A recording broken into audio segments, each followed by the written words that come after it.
Emma strolled through the bustling Saturday morning market, her tote bag heavy with fresh produce and a bouquet of vibrant sunflowers. She loved these weekly trips to the market. The vibrant colours and friendly faces provided a stark contrast to the memories of her high school years. As she meandered through the crowd, she spotted a familiar group of women ahead. Her heart skipped a beat when she recognized them, the slender girlfriends, the tormentors of her teenage years. Amanda, Emily and Chloe, now in their early 30s, were gathered around a stall selling decadent pastries. They were no longer the athletic, svelty girls, she remembered. Instead, they had put on considerable weight. Amanda, who had always been the ringleader of the group, was chatting animatedly about the pastry options while her once toned arms jiggled with enthusiasm. Emily, who had mocked Emma's every move, was digging into a cream-filled croissant, her cheeks rosy with delight. Chloe, the one who had laughed the loudest at Emma's expense, was saving a chocolate eclair, blissfully unaware of her own transformation.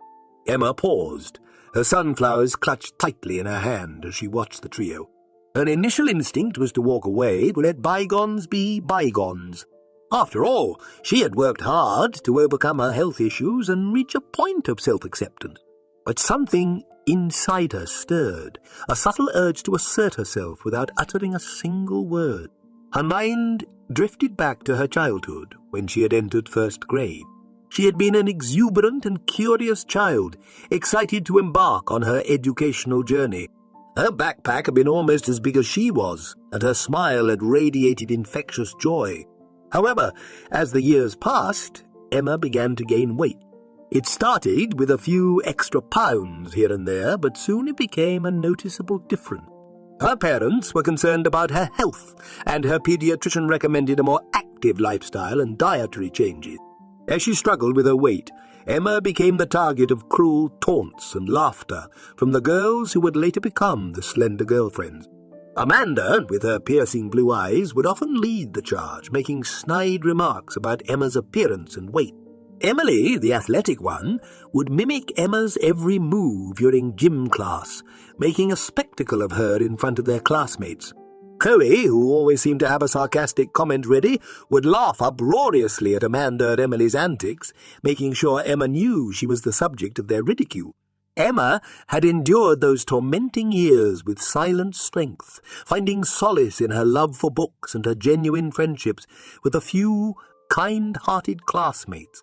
She knew that her worth was not defined by her size, but the relentless insults still took their toll. Back in the present, Emma approached the pastry stall, and as she did, Amanda, Emily, and Chloe glanced her way. Their expressions quickly shifted from joviality to confusion. It took them a moment to register that the woman approaching them was Emma, a girl they had once ridiculed mercilessly. "Emma!" Amanda said, her voice tinged with disbelief. "Yes, it's me," Emma replied coolly, her gaze steady as she met Amanda's eyes. Emily's mouth was still full of croissant as she stared at Emma, crumbs falling onto her ample chest.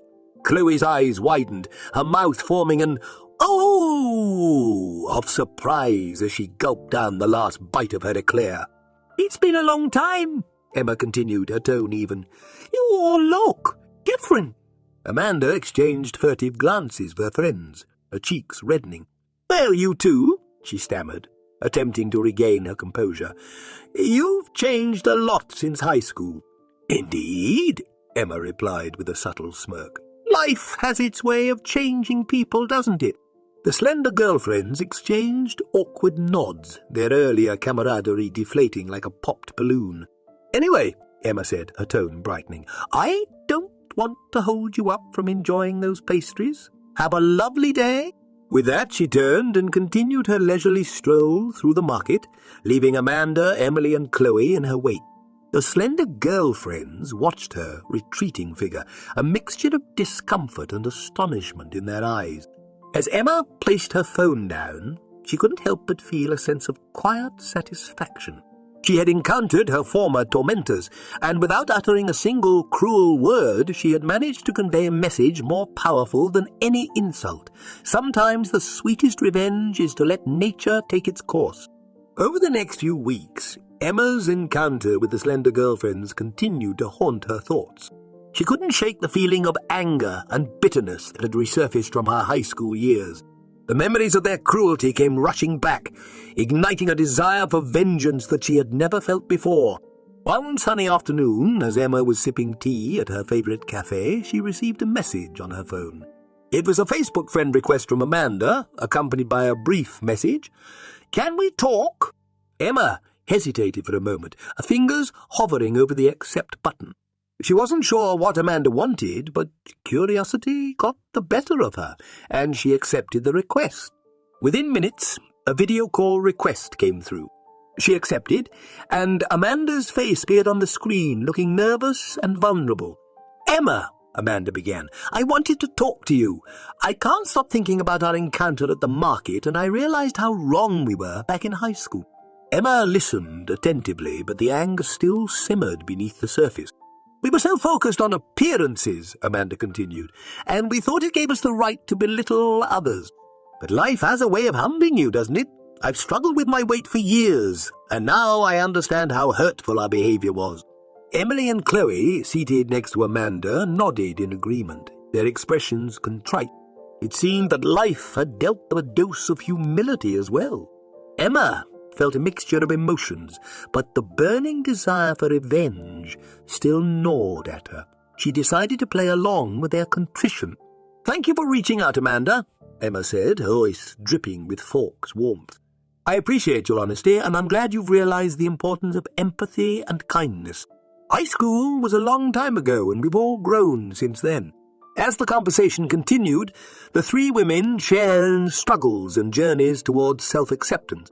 It turned out that Amanda, Emily, and Chloe had faced their fair share of challenges in adulthood, which had taught them valuable life lessons. The call ended on a positive note, with the promise of future meetings to rebuild their fractured friendship. But Emma's mind was already spinning with dark thoughts. As she placed her phone down, she couldn't help but reflect on how life had brought about unexpected changes in both herself and the slender girlfriends. But rather than feeling content, Emma was consumed by a sinister desire to make them pay for the pain they had inflicted on her. She knew that sometimes the sweetest revenge was not to let nature take its course, but to take matters into her own hands. Emma began to hatch a plan that would ensure the slender girlfriends experienced the same torment they had once subjected her to. Emma knew that executing her revenge would require patience and careful planning. She spent weeks meticulously crafting her strategy, using her newfound connection with the slender girlfriends to her advantage. She started by rekindling her friendship with them, attending gatherings and outings where she could observe their insecurities and vulnerabilities. It didn't take long for her to notice Amanda's obsession with her appearance, Emily's self-consciousness about her expanding waistline, and Chloe's struggle to fit into fashionable clothes. Emma began to exploit their weaknesses subtly. She would send Amanda articles about extreme diets and the latest beauty treatments, feigning concern for her friend's appearance. She would compliment Emily on her past athleticism, subtly reminding her of how she had let herself go. And she would accompany Chloe on shopping trips, encouraging her to try on outfits that were just a tad too small. As time went on, the slender girlfriends became increasingly self-conscious and desperate to regain their former glory. They embarked on extreme diets, spent hours at the gym, and invested in pricey beauty treatments, all at Emma's suggestion. But Emma wasn't finished yet. She knew that the final blow would come during a high school reunion that was just around the corner. With the slender girlfriend's insecurities pushed to the brink, Emma began to spread rumors about the reunion's dress code. She claimed that it would be a slim-fit-only affair designed to showcase the attendees' physical fitness. As the reunion day approached, Amanda, Emily, and Chloe were frantic. They had lost sleep, skipped meals, and spent a small fortune on their appearance, all in a desperate bid to fit into the tight dresses they believed they needed to wear. When the night of the reunion finally arrived, Emma watched from the shadows, her heart pounding with anticipation. The slender girlfriends arrived, their faces painted with layers of makeup, their bodies squeezed into unforgiving dresses. They looked uncomfortable, self-conscious, and far from the confident girls they had once been. As the evening unfolded, Emma couldn't help but revel in the satisfaction of her revenge. She had managed to turn the tables on her tormentors, making them experience the same kind of humiliation and self-doubt she had endured during her high school years. But as she watched them struggle, a realization began to dawn on Emma. Revenge, she realized, had not brought her the closure she had sought. Instead, it had only perpetuated a cycle of cruelty and suffering. In that moment, Emma made a choice. She decided to let go of her desire for revenge and find a better way to heal the wounds of her past. She knew that true satisfaction could only come from rising above the need for vengeance and embracing forgiveness and self-acceptance. And as she walked away from the high school reunion that night, leaving the slender girlfriends to grapple with their insecurities, Emma felt a weight lift from her shoulders. She was finally free from the torment of her high school years, no longer defined by the cruelty of others. In choosing forgiveness over revenge, she had found her own path to healing and redemption.